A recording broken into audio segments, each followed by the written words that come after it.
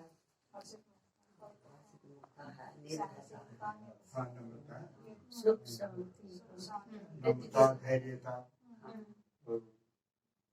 शीतलता, धैर्यता।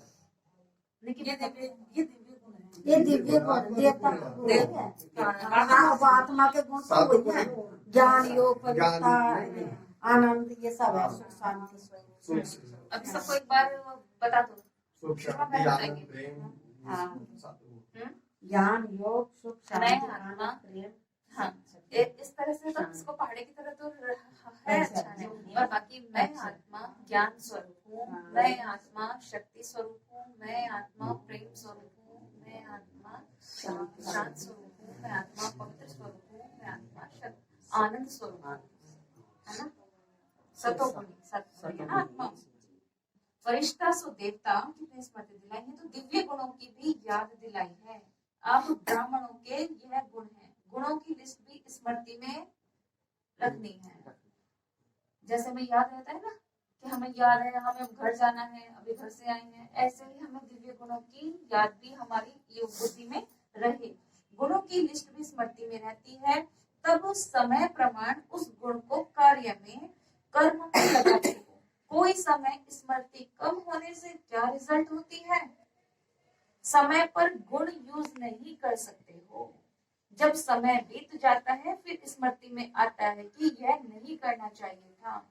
कहते हैं ना हम शीतलता की देवी शीतल है, और अभी वहां पे बात आ रही हो कि भाई देखो तुम्हारे ब्रह्मा कुमारी में तो भाई बहने बना देते हैं स्त्री पुरुष को। सबसे पहले आते के साथ सेंटेंस किसी किसी का ये होता है, अच्छा वो वाला ज्ञान जहाँ पे स्त्री पुरुष दोनों भाई बहने मिल जाते हैं। अब वहां पे शीतल स्वरूप खड़े होके रहेंगे, वहां पे जरूरत है शक्ति स्वरूप बनने की, और वहां पे हमें कौन सा गुण धारण करना है? शक्ति स्वरूपा, ज्ञान स्वरूपा बनना है। वहां पे उनको समझाना है और बताना भी है ना, फिर समझाना भी है। और जहाँ पे वो है भाई वो समझाने शीतलता वाली, और वहां पे हम शक्ति स्वरूपा बन जाते हैं। कोई कहेगा कि भाई देखो इनकी ना यहाँ पे इनके जानने वाले थे परिचित, उनकी मृत्यु हो गई है, और वहां पे जाके कुछ का कुछ। तो इसलिए हमें समय पर गुणों का याद आ जाना और सही उपयोग करना गुणों का, यही है स्मृति, यही है ज्ञान। जब समय बीत जाता है फिर स्मृति आती है, अरे ऐसा नहीं कहना चाहिए था, ऐसा नहीं कहना चाहिए था। बाद में याद आता है यह नहीं करना चाहता था लेकिन हो गया। आगे ऐसा नहीं करेंगे तो दिव्य गुणों को भी कर्म में लाने के लिए समय पर याद स्मृति चाहिए। अभी अभी ऐसे अपने पर भी हंसते हो, वैसे भी कोई बात व कोई सम चीज समय पर भूल जाती है तो उस समय हालत क्या होती है? हालत होती है चीज है लेकिन समय पर याद नहीं आती तो घबराते हो ना। ऐसे यह भी समय पर स्मृति न होने के कारण कभी कभी घबरा जाते हो, तो दिव्य गुणों का आधार क्या हुआ? सदा स्मृति स्वरूप, निरंतर और नेचुरल दिव्य गुण सहज हर कर्म में कार्य में लगता रहेगा। चौथी सब्जेक्ट क्या है? सेवा। चौथी सब्जेक्ट सेवा है। इसमें भी अगर स्मृति स्वरूप नहीं बनते, मैं कौन? मैं विश्व कल्याणकारी आत्मा हूँ। कैसे आत्मा है? विश्व कल्याणकारी आत्मा हूँ, निमित्त हूँ, ट्रस्टी हूँ। ब्रह्मा बाबा भी कैसे रहे हैं? ट्रस्टी बन करके संभाला ना सभी को। अगर सोचते कि मुझे ही सब कुछ करना है, सब मुझे क्या करना है, तो नहीं हो पाता ना।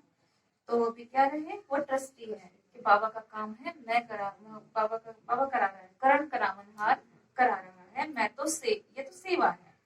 तो सेवा द्वारा किसी आत्मा को स्मृति स्वरूप नहीं बना सकते। साथ साथ सेवा है ही स्वयं की और बाप की याद दिलाना, खुद की याद दिलाना। खुद की याद दिलाना कैसे?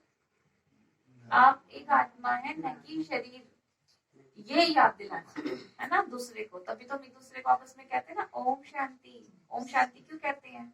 मैं आत्मा शांत स्वरूप हूँ, वो क्या कहता है? ओम शांति, मैं भी आत्मा शांत स्वरूप हूँ। तो आपस में एक दूसरे को याद आ जाती है, तो एक दूसरे को याद दिलाना कि स्मृति दिला देना। तो चारों ही सब्जेक्ट का फाउंडेशन स्मृति हुआ ना। सारे ज्ञान के सार का एक शब्द हुआ स्मृति। इसलिए बाप दादा ने पहले से ही सुना दिया है कि लास्ट पेपर का क्वेश्चन भी क्या आने वाला है, नष्टो मोहा, है ना। लंबा चौड़ा पेपर नहीं आएगा, लंबा चौड़ा नहीं आएगा। नष्टो मोहा स्मृति लब्धा, अर्थ तो पता है, अलका बहन बताएंगे। नष्टो मोहा स्मृति लब्धा, लास्ट क्वेश्चन ये पेपर यही आने वाला है। समय पर ज्ञान का याद आ जाना यही ज्ञान है। और लास्ट पेपर क्या होगा, नष्टो मोहा। उस समय क्या रहेगी स्थिति, घबराने वाली होगी।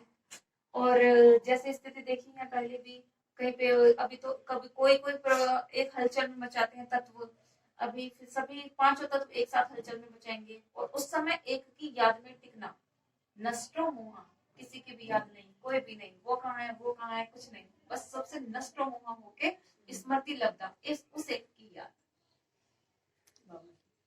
है ना, उस एक की याद, यह नष्टो मोहा। लंबा चौड़ा पेपर नहीं है, यही है। एक ही क्वेश्चन का पेपर होना है, एक ही सेकंड का पेपर होना है, वही एक सेकंड का पेपर होगा। क्वेश्चन कौन सा होगा, नष्टो मोहा स्मृति स्वरूप।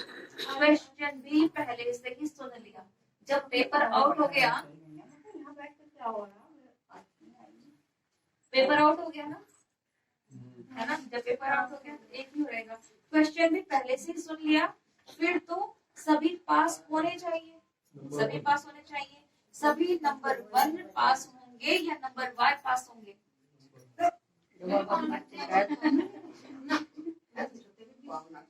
सभी नंबर 1 होंगे या नंबर 1 होंगे, सभी नंबर 1 होंगे पहले ना, सभी नंबर 1 पास होंगे, नंबर 1 होंगे। डबल विदेशी किस नंबर में पास होंगे, नंबर 1 तो माला को खत्म कर दे, नंबर 1 है। बाबा ने क्या कहा था, अगर सभी के सभी चाहते हैं ना तो बन जाए तो वो बाबा लड़ियां लगा देगा, है ना। तुम नंबर 1 में आके तो दिखाओ, पुरुषार्थ करो, बाबा जोड़ देगा उसके अंदर लड़ियां। डबल फॉरेनर्स को विशेष चांस है लास्ट सो फास्ट जाने का, यह मार्जिन है। ये नहीं है कि हम ज्ञान में बहुत देर से आए हैं, पता नहीं हमें ज्ञान समझ में आएगा नहीं आएगा, ये तो भगवान का ज्ञान है। देखो जल्दी जल्दी याद करके भगवान की याद में तो बराबर में रहेंगे। जब माला बनाई जाती है तो क्या कहते हैं, पहले दाना फिर दूसरा दाना, जो लास्ट वाला दाना होगा, ये नहीं कि हम लेट आए हैं तो लास्ट वाला दाना कहाँ होगा, पहले वाले के बराबर में होगा। तो इसलिए ये नहीं सोचना कि हम कभी देर से आए हैं, last so fast, last so fast. कभी भी ऐसे नहीं कि ये ज्ञान में पहले से चल रही हैं। चलो, डबल फॉरेनर्स को विशेष चांस है लास्ट सो फास्ट जाने का, यह मार्जिन है। अलग माला बनाए तो पिकनिक के साथ के स्थान बनेंगे, वहां जाना पड़ेगा। यह पसंद हो तो अलग माला बनाए। आप लोगों के लिए माला में आने की मार्जिन रखी है, आ जाएंगे। अच्छा, सभी टीचर्स तो स्मृति स्वरूप है ना, चारों ही सब्जेक्ट में स्मृति स्वरूप।